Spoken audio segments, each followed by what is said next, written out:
তো বন্ধুরা, আজ 29শে মে বুধবার। আমরা একটু দেখে নেবো যে ঠিক দুপুরের পর থেকে শুরু করে একদম সন্ধে পর্যন্ত আবহাওয়ার অবস্থা কিরকম যাবে।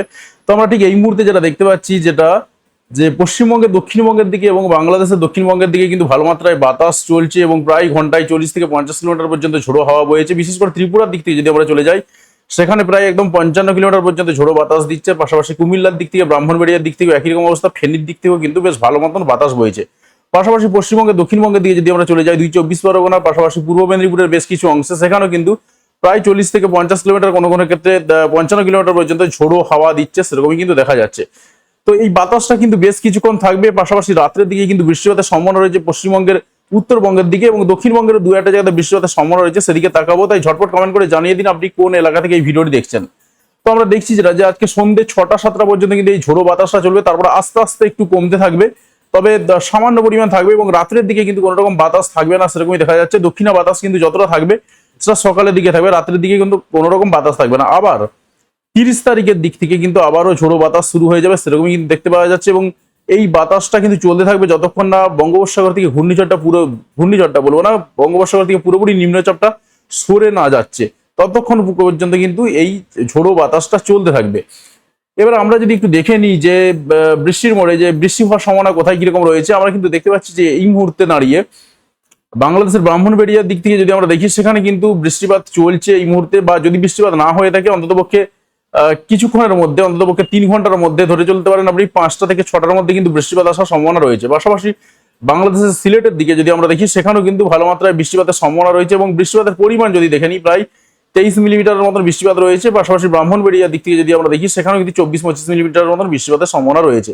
আমরা একটু এগিয়ে যাবো এবং দেখে নেবো যে কোথায় কিরকম বৃষ্টিপাতের সম্ভাবনা রয়েছে। আমরা দেখছি যেটা যে পশ্চিমবঙ্গের দিক থেকে সেভাবে বৃষ্টিপাত নেই, যেটুকু বৃষ্টিপাতের সম্ভাবনা রয়েছে উত্তরবঙ্গে বৃষ্টিপাত রয়েছে।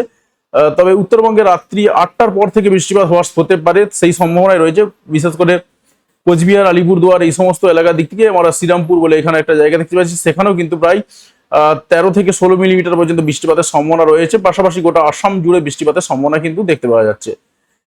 এছাড়াও কিন্তু বাংলাদেশের বিভিন্ন জায়গাতে বৃষ্টিপাতের সম্ভাবনা রয়েছে এবং আজকে রাত্রি 8টা পর্যন্ত, 8টার পরে পরে কিন্তু বৃষ্টিপাত চলবে এবং সারা রাত্রি ধরেই কিন্তু উত্তরবঙ্গে, বিশেষ করে আলিপুরদুয়ার, কোচবিহার এই সমস্ত এলাকার দিক থেকে সারা রাত ধরেই বৃষ্টিপাত চলবে। এবং রাত্রি 11টার দিকে যদি দেখি, বৃষ্টিপাতটা কিন্তু আস্তে আস্তে বাড়বে, প্রায় 23 থেকে 26 মিলিমিটার মতন বৃষ্টিপাত রয়েছে। পাশাপাশি বাংলাদেশের রংপুরের দিকে যদি আমরা তাকাই, বিশেষ করে চর রাজীবপুরের দিক থেকে, সেখানেও কিন্তু আমরা দেখতে পাচ্ছি ভালো মাত্রায় বৃষ্টিপাত রয়েছে। বা লালমনিরহাটের দিক থেকে, সেখানেও কিন্তু ভালো মাত্রায় বৃষ্টিপাত রয়েছে। পাশাপাশি শিলিগুড়ির দিক থেকেও কিন্তু হালকা ছিটেফোঁটা বৃষ্টিপাত হতে পারে, সেরকমই সম্ভাবনা রয়েছে। আর বাংলাদেশের সিলেটের দিক থেকে একটু আধটু বৃষ্টিপাত হতে পারে, সেরকমই দেখতে পাচ্ছি। তো সারা রাত্রি ধরে কিন্তু উত্তরবঙ্গে, বিশেষ করে আলিপুরদুয়ার, শিলিগুড়ি এই সমস্ত এলাকার দিক থেকে, আর বিশেষ করে আলিপুরদুয়ার, কোচবিহার এই সমস্ত এলাকার দিক থেকে, পাশাপাশি গোটা আসাম জুড়ে বৃষ্টিপাতের সম্ভাবনা রয়েছে। এবং বাংলাদেশের রংপুরের দিক থেকে বৃষ্টিপাত হবে, সেরকমই দেখা যাচ্ছে। পশ্চিমবঙ্গে, দক্ষিণবঙ্গে কিন্তু সেভাবে বৃষ্টিপাতের সম্ভাবনা নেই। তার সত্ত্বেও আমরা একটু দেখার চেষ্টা করবো যে আগামী 24 ঘন্টার মধ্যে কিরকম কি বৃষ্টিপাতের সম্ভাবনা রয়েছে। তো যদি আমরা আগামী 24 ঘন্টার মধ্যে একটু বৃষ্টিপাতের অবস্থাটা দেখার চেষ্টা করি, তাতে করে দেখা যাচ্ছে পশ্চিমবঙ্গে, দক্ষিণবঙ্গে সামান্য ছিটেফোঁটা একটু আধটু বৃষ্টিপাতের সম্ভাবনা রয়েছে। সেই আমরা একই জায়গা দেখতে পাচ্ছি যে একটু আধটু বৃষ্টিপাত হতে পারে, বিশেষ করে বর্ধমান এবং আরামবাগের দিক থেকে।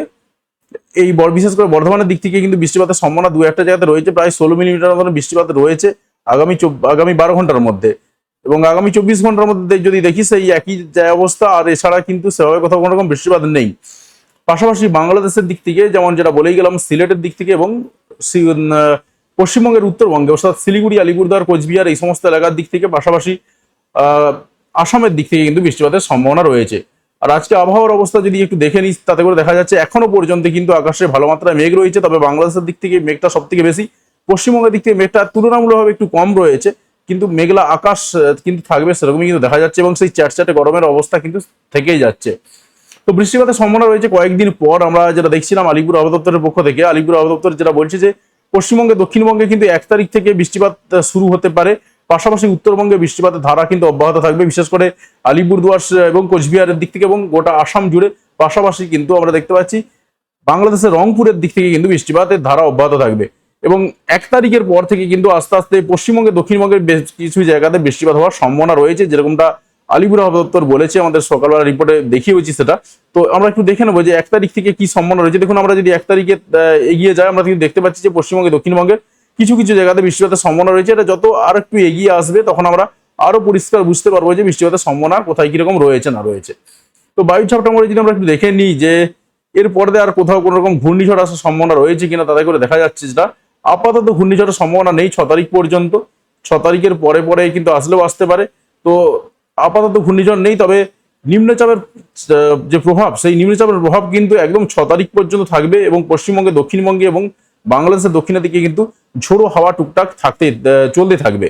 তো যাই হোক বন্ধুরা, আশা করছি আপনি আপনার এলাকার পরিবেশ পরিস্থিতি বুঝতে পারছেন। তো অবশ্যই কমেন্ট করে জানাবেন যে আপনার এলাকার আবহাওয়ার অবস্থা কিরকম রয়েছে, এবং একদম যদি চ্যানেলে নতুন হয়ে থাকেন সেক্ষেত্রে অবশ্যই চ্যানেলটা সাবস্ক্রাইব করে নেবেন এবং পাশে আসা বেল বাটনটি প্রেস করবেন। আর যদি আপনি ফেসবুক থেকে দেখে থাকেন সেক্ষেত্রে অবশ্যই ফলো করে নেবেন পেজটাকে। তো ধন্যবাদ বন্ধু ভিডিওটি দেখার জন্য। অবশ্যই হোয়াটসঅ্যাপ গ্রুপে জয়েন করে যাবেন বা হোয়াটসঅ্যাপ চ্যানেলে জয়েন করে যাবেন, সেক্ষেত্রে আপনি সঠিক সময়ে এই আবহাওয়ার খবরগুলো পেয়ে যাবেন।